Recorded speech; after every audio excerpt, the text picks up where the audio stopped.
La dinde était parfaitement dorée, la sauce au canneberge luisait comme des rubis dans des bols en cristal, et la douce lueur des bougies dansait sur nos visages autour de la table à manger. Le dîner du réveillon de Noël chez grand-père avait toujours quelque chose de magique, un de ces soirs suspendus dans le temps, enveloppés dans la chaleur de la tradition et de l'amour. J'avais 28 ans, et je commençais enfin à avoir l'impression que ma vie tenait un peu debout, après des années à galérer à l'université et à enchaîner les appartements exigus avec des colocataires peu fiables. « Sarah, chérie, pourrais-tu passer la sauce ?» demanda maman, sa voix portant ce ton particulier de gaieté forcée qu'elle avait perfectionné au fil des ans. Je pouvais voir les rides de stress autour de ses yeux, plus marquées encore depuis que papa avait perdu son emploi à l'usine il y a 6 mois. Je tendis le bras au-dessus de la table, faisant attention à ne pas renverser mon verre de vin, quand grand-père s'éclaircit la gorge de cette manière délibérée qui signifiait qu'il avait quelque chose d'important à dire. À 83 ans, grand-père savait toujours capter l'attention quand il le voulait. Ses cheveux argentés étaient soigneusement coiffés, et ses yeux bleus, aussi perçants que jamais derrière ses lunettes cerclées de métal, avaient vu des décennies de réveillons de Noël comme celui-ci. Avant de dire le bénédicité, commença-t-il en posant sa serviette avec solennité, j'ai quelque chose à discuter avec Sarah. Toutes les conversations cessèrent. Mon frère cadet Michael s'arrêta de mâcher, et même ma bavarde tante Linda devint muette. Le seul bruit qui persistait était le crépitement doux de la cheminée dans le salon adjacent. Les mains usées de grand-père se joignirent tandis qu'il me regardait directement, un sourire s'étirant sur son visage, un sourire qui semblait cacher des secrets et des surprises. « Sarah, ma chère petite fille, est-ce que la maison que je t'ai offerte il y a 2 jours t'a plu ?» Ces mots me frappèrent comme un coup physique. Je sentis ma fourchette glisser de mes doigts, résonnant contre l'assiette en porcelaine que maman avait héritée de sa propre grand-mère. Le bruit sembla résonner dans la pièce soudainement silencieuse. « Quelle maison ?» parvins-je à murmurer, ma voix à peine audible par-dessus les battements de mon cœur. « Grand-père, je n'ai rien reçu. Je n'ai reçu aucune maison. » Le sourire s'effaça lentement de son visage, remplacé par la confusion, puis par l'inquiétude. Ses yeux bleus, d'ordinaire si clairs et pleins d'assurance, contenaient désormais une lueur d'incertitude. Mais, j'avais fait préparer les papiers. Le transfert de propriété. Les clés. Sa voix s'éteignit tandis que son regard quittait mon visage pour parcourir les visages autour de la table. Je regardais avec horreur grandissante son regard se poser sur mes parents. Papa, qui découpait son jambon avec une précision mécanique, s'était figé complètement. La couleur avait quitté son visage comme si on avait ouvert une vanne. La main de maman vola à sa gorge, ses lèvres entr'ouvertes, comme si elle allait pousser un cri qui ne vint jamais. « Robert ? Margaret ?» La voix de grand-père tremblait d'une manière que je ne lui avais jamais connue. « Où sont les papiers ? Où sont les clés que je vous ai confiées pour les donner à Sarah ?» Le silence qui suivit fut assourdissant. C'était ce genre de silence qui existe entre l'éclair et le tonnerre, chargé de la promesse d'une dévastation imminente. Mon frère Michael regardait tour à tour nos parents et moi, son visage adolescent plissé de confusion. La bouche de tante Linda formait un O parfait, sa fourchette suspendue à mi-chemin de ses lèvres. La pomme d'Adam de papa remonta et redescendit alors qu'il déglutissait difficilement. Quand il parla enfin, sa voix n'était qu'un murmure. « Papa, nous pouvons expliquer. » « Expliquer quoi ?» entendis-je ma propre voix demander, bien qu'elle me semblât étrangère. « Quelqu'un peut-il, je vous en prie, m'expliquer ce qui se passe ?» C'est maman qui céda la première. Des larmes commencèrent à couler le long de ses joues, traçant des sillons dans son maquillage soigneusement appliqué. « Oh mon Dieu !» murmura-t-elle.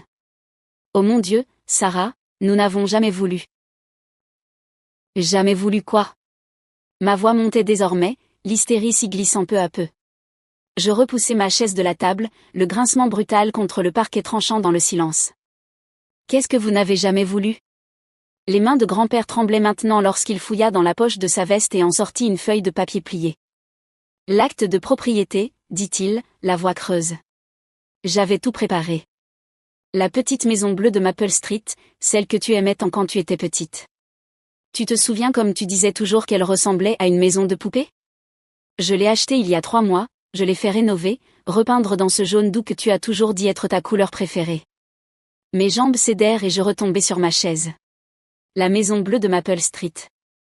Oui, je me souvenais avoir collé mon visage contre la vitre de la voiture chaque fois qu'on passait devant, fasciné par ses boiseries en pain d'épices et son minuscule jardin à l'avant. J'avais peut-être 7 ans, inventant des rêves de vivre dans cette petite maison parfaite, avec sa barrière blanche et ses rosiers grimpant jusqu'au porche.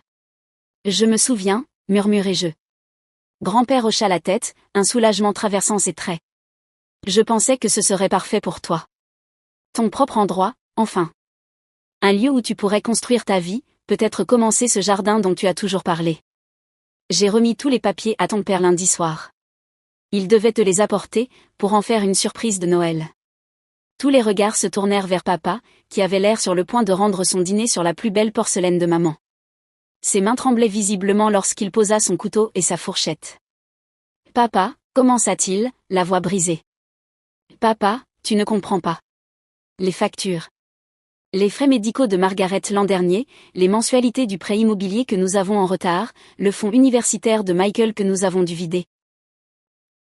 Les morceaux s'assemblèrent dans mon esprit comme un puzzle horrible qui se complétait tout seul. Non, dis-je en secouant la tête. Non, ne me dis pas ça. Nous allions perdre la maison, sanglota maman. Nous avions 3 mois de retard, et la banque menaçait de saisir. Quand ton grand-père nous a donné l'acte, nous avons pensé pouvoir utiliser la maison comme garantie, contracter un prêt dessus, nous donner un peu de temps. Vous l'avez vendue. Les mots sortirent plats, sans émotion. Vous avez vendu ma maison. La tête de papa tomba dans ses mains. Nous étions désespérés, Sarah. Nous pensions avoir le temps de réparer les choses, de rattraper. Nous n'avions jamais imaginé que ton grand-père demanderait si vite. Nous allions te le dire, trouver un moyen de la récupérer ou de t'en offrir une autre. Où est ma maison maintenant, demandai-je, la voix étrangement calme. Le silence s'étira jusqu'à ce que tante Linda, figée d'horreur, murmure enfin, « Oh, Robert, qu'as-tu fait ?» Nous l'avons vendue aux Henderson, sanglota maman. Ils ont déjà emménagé. Ils ont 3 jeunes enfants, et ils étaient tellement excités par le sapin de Noël dans le jardin, et par la lumière dans les fenêtres. Je me levai lentement, mes gestes délibérés, maîtrisés. La rage montait en moi comme la pression d'une cocotte minute, mais elle n'avait pas encore jailli. Je sentais tous les regards sur moi alors que je contournais la table pour rejoindre grand-père, dont le visage était devenu gris de choc et de chagrin. « Et grand-père, dis-je doucement, posant ma main sur son épaule. Je le sentais trembler. Je veux que tu saches que ce n'est pas ta faute. Ce que tu as fait, l'intention derrière, c'est le plus beau cadeau qu'on ait jamais essayé de me faire. » Ses yeux se remplirent de larmes. « Sarah, je suis tellement désolée. Si j'avais su, si je t'avais apporté les papiers directement. » Chut, le calmai-je en serrant doucement son épaule. Tu n'as rien à te reprocher. Puis je me tournai vers mes parents, et la température dans la pièce sembla chuter de 10 degrés. Combien, demandai-je. Sarah, s'il te plaît, commença maman. Combien avez-vous obtenu pour ma maison? La voix de papa était à peine audible. 52 000. Nous l'avons vendue pour 52 000 $. Et où est cet argent maintenant? Il n'y en a plus, admis-il. L'hypothèque, les cartes de crédit, les frais médicaux de Margaret après son problème cardiaque l'hiver dernier. Je hochai lentement la tête, intégrant cette information. Alors laisse-moi être sûr de comprendre. Mon grand-père, qui a travaillé toute sa vie, qui a économisé chaque centime, qui conduit encore un vieux camion de 20 ans parce qu'il ne croit pas aux dépenses inutiles, m'a acheté une maison. Il l'a rénovée et peinte de ma couleur préférée. Il a soigneusement préparé tous les documents légaux pour me la transmettre. Et vous, mes propres parents, avez pris cette maison et l'avez vendue pour éponger vos erreurs financières. Ce n'était pas si simple, commença papa. C'était exactement si simple. La rage éclata enfin, ma voix résonnant contre les murs. Michael sursauta sur sa chaise, et le verre de vin de tante Linda glissa de ses doigts tremblants, éclatant au sol dans une giclée de vin rouge et d'éclats de cristal.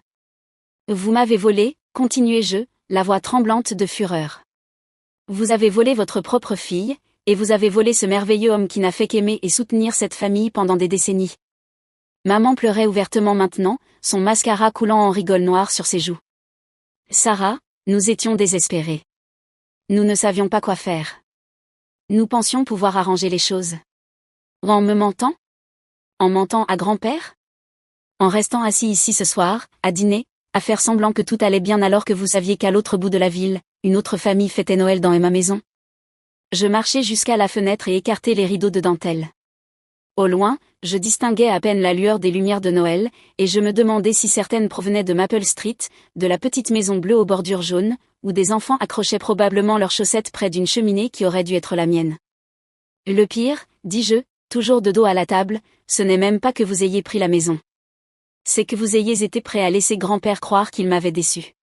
Comprenez-vous ce que cela signifie pour lui ? Il a sans doute passé des semaines à préparer cette surprise, à imaginer mon visage quand je recevrais les clés, à se projeter en train de venir me voir pour les dîners du dimanche et de m'aider à planter ce jardin.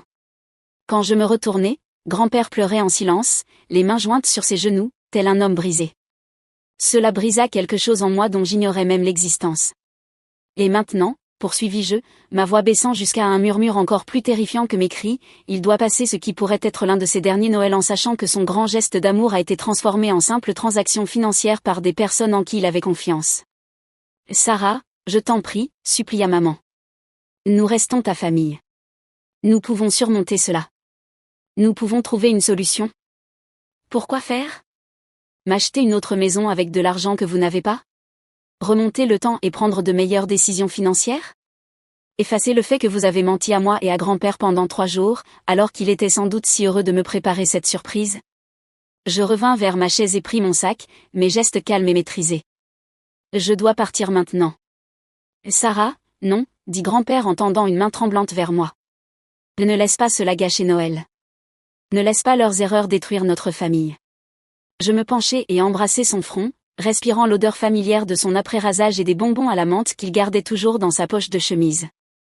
Et grand-père, tu es le seul à cette table qui n'a pas gâché Noël. Je t'aime, et je t'appellerai demain. Mais je ne peux pas rester ici maintenant. Alors que je me dirigeais vers la porte, j'entendis la chaise de papa racler le sol. Sarah, attends. Ne pars pas comme ça, je t'en prie. Je m'arrêtai, la main sur la poignée, sans me retourner. Papa, j'ai passé les 6 dernières années à vivre dans des appartements où j'entendais mes voisins se disputer à travers des murs de papier. J'ai mangé plus de nouilles instantanées qu'aucun être humain ne devrait en avaler en une vie. J'ai travaillé 2 emplois tout en allant à l'école, économisé chaque centime, rêvé qu'un jour j'aurais un endroit vraiment à moi. Et pendant 3 jours, je l'ai eu. Pendant 3 jours, j'ai possédé une maison avec un jardin et un porche, et je ne le savais même pas. Ma voix se brisa sur les derniers mots, et je dus m'arrêter pour reprendre mon souffle. Tu te rends compte de ce que ça fait ? D'apprendre que tu as eu, ne serait-ce que brièvement, tout ce que tu as toujours voulu, et que ça t'a été enlevé avant même que tu saches que ça t'appartenait.